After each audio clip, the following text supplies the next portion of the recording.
tubo. Oo nga, no? Dami. Parang katulad sa Bacolod. May daan na ako. Sabi ni Ate Am, San Rafael na lang kamune, lapit lang Limere, Sara na dayon. Ay, ang butaway na sila. Para na kami sa dalan.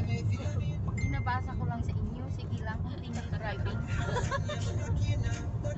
Ay, makulit yan sila mamaya pag replyan mo. Kamala, yan pato lang namon tayo, ready nyo ah. Hindi, ginambalan ko nagsisinyo madam. Sabi ko, kasi na kami, sabi niya, okay.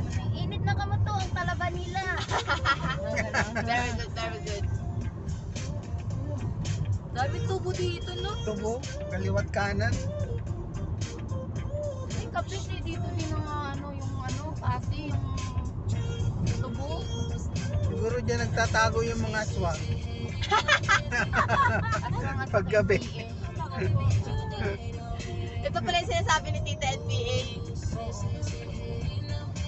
Oo nga naman, nakakatakot naman dito ng gabi. Wala sa street light. Walang ilaw. Kaya sabi ko sa'yo, di ba, mas maganda na araw tayo.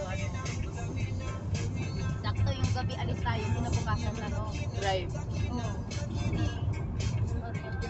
Alam mo naman yung utak nila. Oo. Sa mo pa, dito, no? Ay, nung araw siguro nakakatakot talaga dito. No, hindi pa simentado. Oo. Nung lately lang naman to, sininto.